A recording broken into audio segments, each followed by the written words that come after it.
Welcome, and thank you for joining us on This Week in the Valley. Our show features people and events that are making a difference where we live, right here in North Missouri. I'm Donna Bell. And I'm Darren Elizaris. We have a great show for you, and joining us a bit later are Lions Club members Jim McClintock and Chuck Koopman, and along with Becky Womble of Immaculate Conception School, from the Double Ringers Horseshoe Club, Jalen and Damon Batchman, and another volunteering in the Valley with Jean Jones and her guest, Rosie Yulhorn.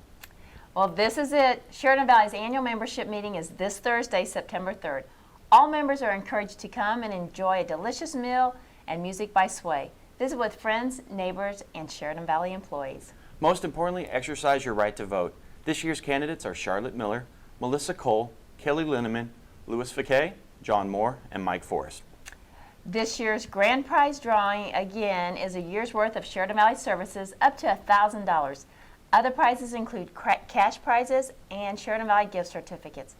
Every member will receive a gift from us as our way of saying thank you for your business and continued support over the years. Tear off the registration card off the back of the annual report and bring it with you to the meeting. Registration ends at 7 p.m. You must be registered by that time in order to vote and to be included in the drawing. You've heard us say many times we're keeping you connected. This really is more than a slogan. Our employees take pride in providing services that keep you connected to the people and places that matter most. We look forward to connecting with you in Salisbury Thursday evening. Lions Clubs International is the world's largest service club organization. They're connected to their local communities and the worldwide community. They encourage people to serve their community without personal financial reward. Our first guests, Lions Club member President Jim McClintock and Lions Club member Chuck Koopman, along with Becky Womble of Immaculate Conception School. They join us with more about this very busy organization. The Macon Lions Club is a very active organization, and I'm so pleased to have with us Jim and Chuck. They're both with the Lions Club, and Becky, who is with the Immaculate Conception School. So we're going to start with Chuck and tell us a little bit about the history of the Macon Lions Club. Well, the Macon Lions Club was organized in 1937. I've been very active since then. Dr. Fred Still was the first president of the Lions Club.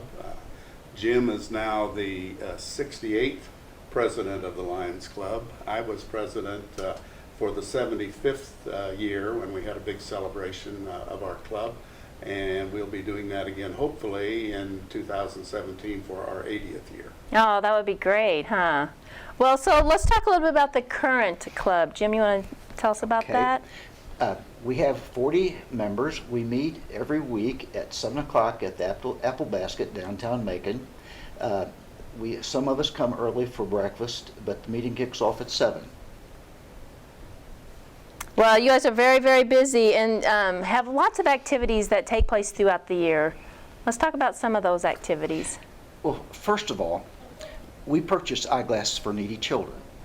In 1925, Helen Keller commissioned us to be the knights for the sight and sound, for the deaf and the people losing sight, and that's probably the key thing. That defines us as a club, locally and internationally.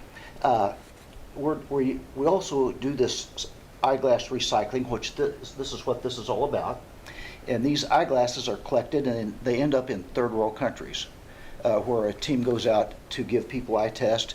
And they're not going to send off and give them a prescription glass like what we do here in the States, but they hand them these glasses as close as they can get. That's where these glasses end up.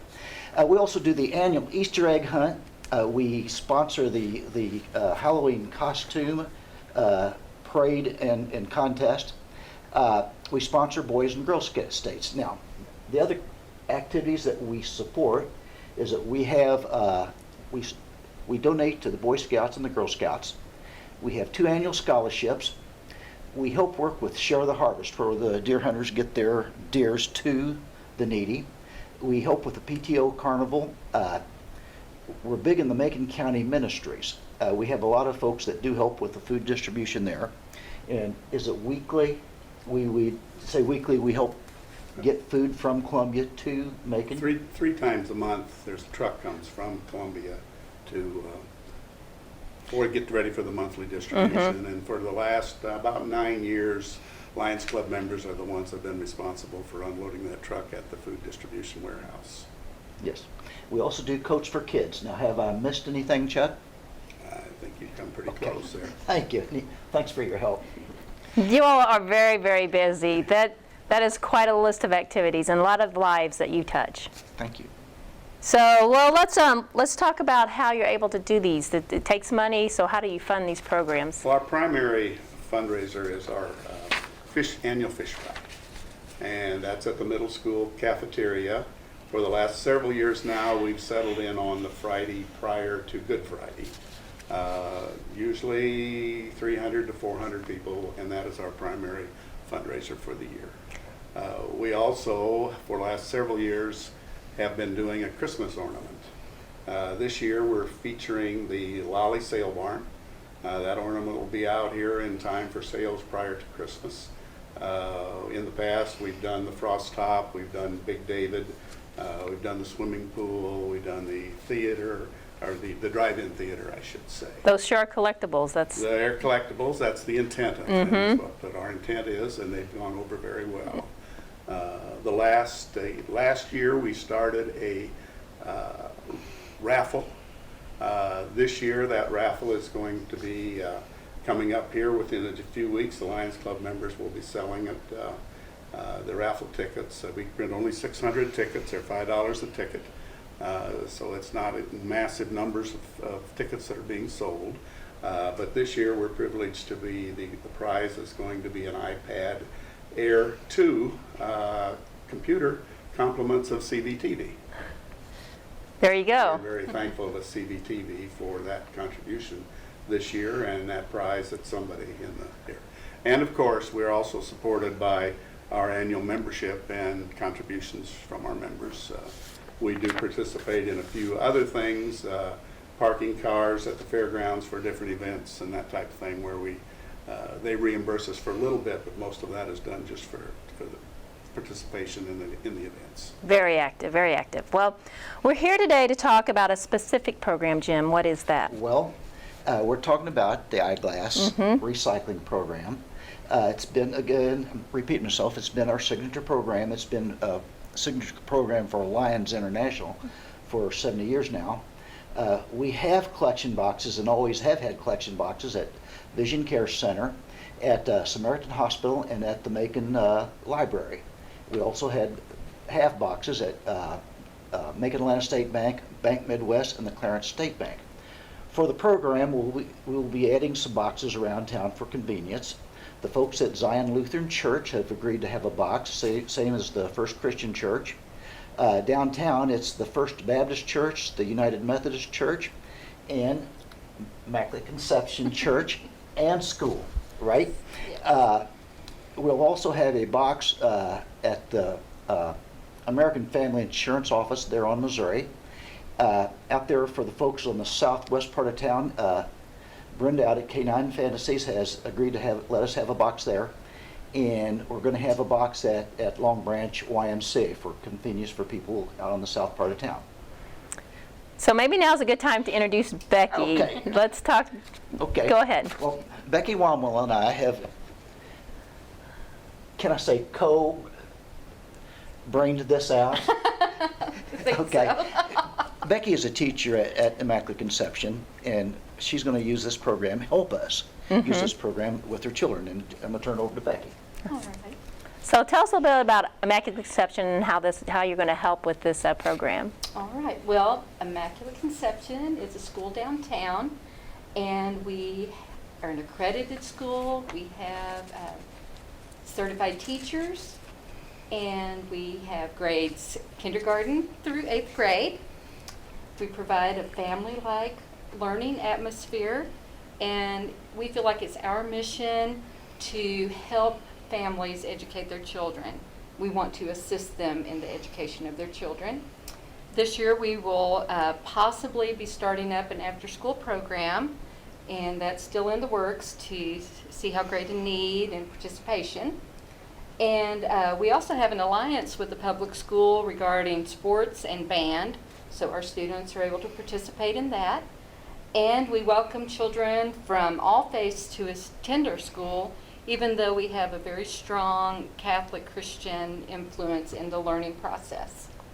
So what will this teach to the kids? So there's a poster contest. Right, we have decided to have a poster contest where the children can use their art skills in a competition against each grade. Also, individual children may participate in this also within the school.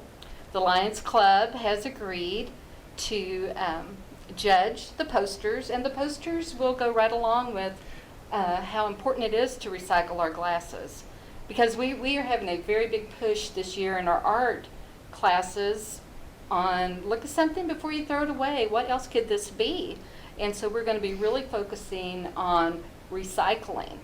So that, and I think that was how our conversation That's started. true. That's And he was true. like, oh, recycle eyeglasses. So the children will be picking up a life skill of looking at something before they throw it away. What else could it be?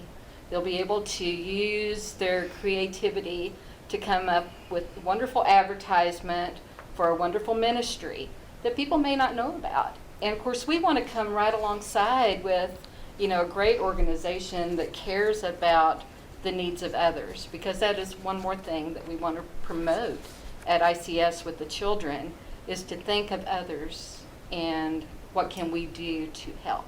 We're so blessed.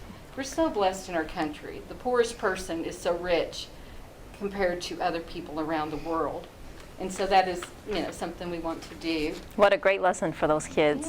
Yeah, and, you know, like I said, we want to also be a place where people can come by to drop off eyeglasses, so we will be ready to receive those, or give us a call if you didn't quite catch everything and want to know where you can drop off the glasses. Just call us. Our number is 385-2711. Well, very good. Well, so let's turn it over to Chuck. What actually happens to the glasses that you collect? The glasses that we collect go to Columbia, Missouri. It's a collection point for quite a few places over the state. And then, again, volunteers, Lions, have kind of a glass party. They get together and they clean them, they classify them, they bag them up, they annotate them as to what the prescriptions are, and sort of subscription prescriptions, which is they are for your eyeglasses. Then these glasses are sent on humanitarian missions with, generally the type of mission that goes has a pharmacist with it. And they go, I know in a few they've gone to go to Brazil, they go to Peru, they go up into the mountains. I've known ladies, a nurse that's gone up there and they have a great time doing all sorts of medical things. But one of the medical exams is the eyeglass exams. And then based on the inventory of glasses that they have, they give a pair of glasses to those people. I would also say, for space-wise, if anybody, when you're turning in your glasses, if you have any need for the cases, keep them. Because they don't, the cases take up space for shipping. The cases, they aren't given to the people because the people only get one pair of glasses and they're to wear them. So that's one little thing that you don't need to, and they take up a lot of space.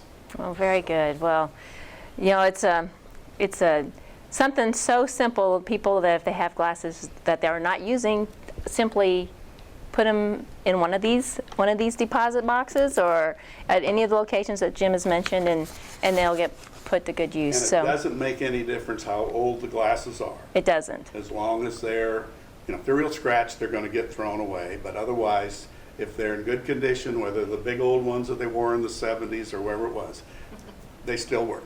They still work. Someone can still use them. So, well, Jim, are there any additional programs that you would like to bring to our attention? Well, yes, there's a variety of them, and I don't know how to address it. Since Helen Keller commissioned us to be, in 1927, the eye health program has been what we're all about. And here locally, that goes to, on the bigger scale, cornea donation and transplant. And also the kids site. Two secondary is glaucoma screening and, of course, the eyeglass recycling, which is what we're talking about today. Internationally, we have assisted in a little over 46,000 cornea transplants. Okay? Wow. Locally, for this local area, last year we did 3,161 cornea transplants. Wow. Okay, and that doesn't include, I gotta look at my notes here, 897 eye tissue research projects and other transplants. When I got into other transplants, I'm the guy that had to ask the question, what is other transplant? And as it turns out, the example that was given to me was that you can take this eye tissue and reconstruct a person's gums. Oh. I mean, that totally weirds me out. Because some of those, really, it does. It's part of this. It's amazing, what they I can don't think do. it's the stem cell stuff that they've researched, but this is going into a lot of other areas other than eyesight. However, it's very rewarding, I'm told. We don't know who these people are, to have a person go in there and walk out seeing. You know, they love doing that, and I love being a part of it. Just to let you know, we have cornea transplant centers, and they're in close proximity to a hospital for a reason. Hayes, Kansas, Kansas City, Missouri, Springfield, Missouri, Columbia, Missouri, St. Louis, Missouri, and Springfield, Illinois. And just let you know, if somebody wishes to have a transplant, we have a team that will recover the tissue within 24 hours, and usually within 1 week, that is in somebody's eyes that's now seeing. And with this big talk, I just want to encourage people to sign the donor card and let their loved one know what's going on. Now, we have, in Macon, we have this kids site where we test kids for eye disease from 6 months to 6 years, I think. And that we'll come to Macon, and we like to do the kids at risk, and this is a no charge. What am I missing? The kids at the sites program that the kids are examined, they're actually in Columbia, and they come out to the Child Development Center. They come to other local places at the site. With the parents' permission, they set just like you and I are. A lady sits here with a little box on her knee and has the child took, and the child doesn't even know she's talking to him. And all the time they're examining the child's eyes, and then if there's something that doesn't look right, they can share that with the parents, so the parents can be alerted as to that maybe there's something needs to be looked at. And it's a very nice program throughout Missouri. Well, and you mentioned something about the donor's card. Now, is that, The regular donor's card, and just let your, know, and isn't that on the back of your driver's license? Yes. Yes, and there's a team in Columbia that would come to Macon. As I said, we have 20, eye tissue is easier than other organs. Within 24 hours of a person deceased, we can recover the tissue. And just to let you know this, it goes to Columbia for its first checked. The actual matching is done in Kansas City. But we have a team of technicians that do all this. And as I said, within a week, they're in somebody's eyes seeing. So we like being part of that. Now, that is truly, truly amazing. I would like to bring, Jim mentioned it at the beginning, but I'd like to bring some emphasis a little bit more. We as a local club, last year we purchased glasses for 5 needy children. This is done, the need is brought to us through Vision Eye Care, through the eye doctor saying, hey, we have a child who needs glasses. They contact us, and that's part of our budget, where the doctors they do a reduced cost on the examination, and they also then give us a good cost on being able to buy glasses for those children, which helps them with their sight, helps them with their education and everything. Well, Macon is very lucky to have this organization be in this area and be so active. And so I need to ask, if someone is interested in joining the Lions Club, what do they need to do? Ask any Lion or show up at 7 o'clock. There's usually a group of us there at 6:30 eating breakfast and curing world issues. At the Apple Basket restaurant. Apple Basket. Yeah, come join us. And, just for my part, wrapping up, we've covered some international issues. We've covered some state issues, and we've covered some local issues. Well, Macon is the benefactor of the international coming down to local through the screening, through the eyesight, and also by supporting the big picture. This eyeglasses is helping on the big picture. I had one guy once tell me that it's a sin to keep something that you have and you haven't never used nor ever intend to use.